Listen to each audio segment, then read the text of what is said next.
소설 빛의 기억 그 첫 번째 장의 세계로 함께 들어가 보려고 합니다.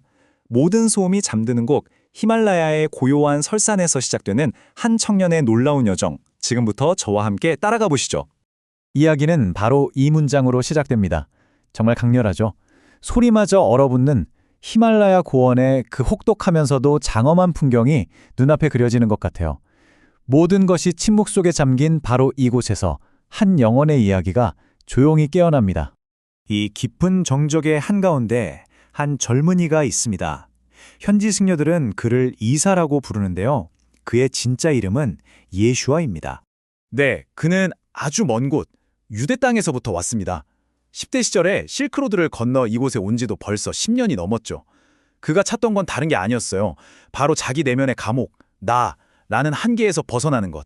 그것이 그의 유일한 목표였습니다.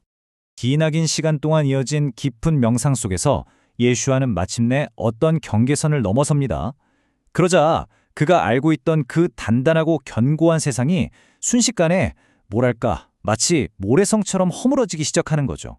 이게 바로 그가, 그리고 우리 모두가 너무나 당연하게 여기는 현실의 모습이잖아요. 손으로 만져지는 단단한 바위, 발을 딛고 선 이 땅, 결코 변치 않을 것만 같은 이 물질의 세계 말이에요. 하지만 말이죠. 새로운 차원에서 그가 보게 된 세상은 완전히 달랐습니다. 모든 것이 그렇게 고정된 실체가 아니라 저마다 다른 주파수로 노래하면서 춤추는 빛의 파동, 거대한 에너지의 바다였던 거예요. 바로 그 순간 예전에 스승이 던졌던 그 알쏭달쏭한 화두의 의미가 마치 번개처럼 심장을 관통합니다.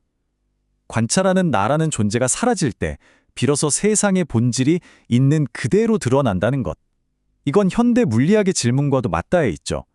결국 관찰자가 현실에 어떻게 영향을 미치는지를 깨닫게 된 겁니다. 자, 그럼 이 깨달음이 진짜인지 한번 시험해 봐야겠죠? 그는 촛불에 의식을 집중하고 자신의 마음 주파수를 불꽃의 진동과 정확히 일치시킵니다.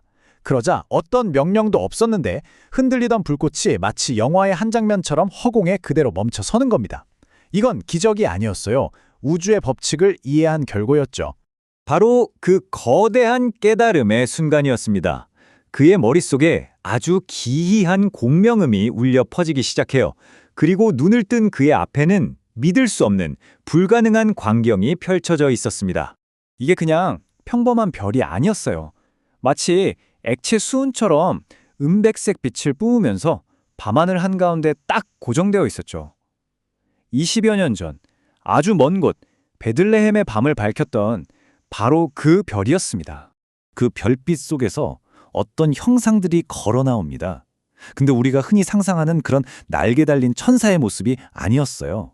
빛으로 짜인 듯 반투명하게 일렁이는 존재들, 태고적부터 인류를 지켜와 왔다는 감시자들이었습니다.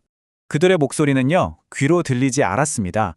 마치 태어나기 전 어머니의 뱃속에서 들었던 것처럼 너무나 익숙한 파동이 돼서 그의 마음속으로 직접 흘러 들어왔습니다. 감시자들은 예슈아에게 사명을 전달하기 위해 찾아왔습니다. 이제 그가 그 메시지를 받아서 세상에 전할 준비가 되었다고 말이죠. 그들이 말하는 복음이라는 건 다름 아닌 예슈아가 방금 깨달은 우주의 본질, 즉 모든 것이 연결된 빛의 파동이었습니다.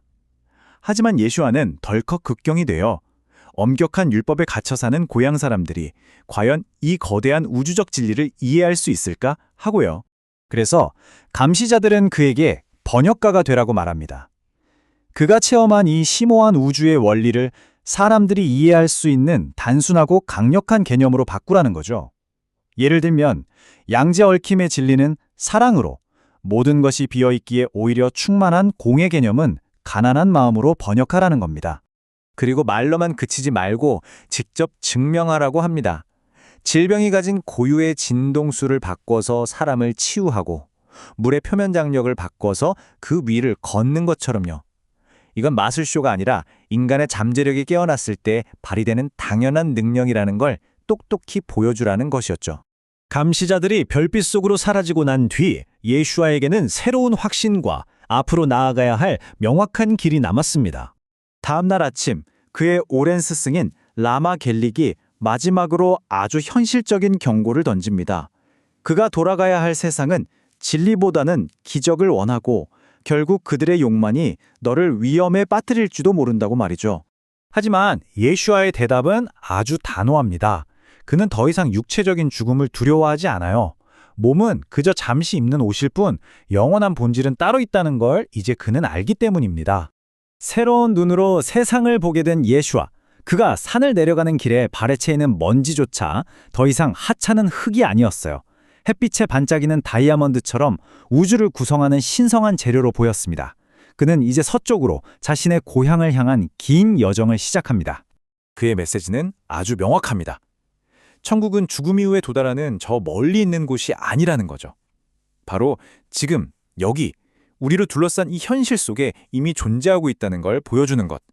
그것이 그의 사명이었습니다. 그리고 이것이 이 이야기의 궁극적인 목적입니다. 우리 모두가 잊고 있었던 진실, 그러니까 인류가 본래 별의 아이들이었다는 그 오래된 기억을 일깨워주는 것. 자, 이렇게 1장은 끝이 납니다. 그리고 우리에게 아주 흥미로운 질문 하나를 던지죠. 우리가 기적이라고 부르는 것들이 사실은 우리가 아직 이해하지 못했을 뿐인 우주의 자연스러운 법칙은 아닐까요? 어쩌면 신비와 과학의 경계는 우리가 생각하는 것보다 훨씬 얇을지도 모릅니다.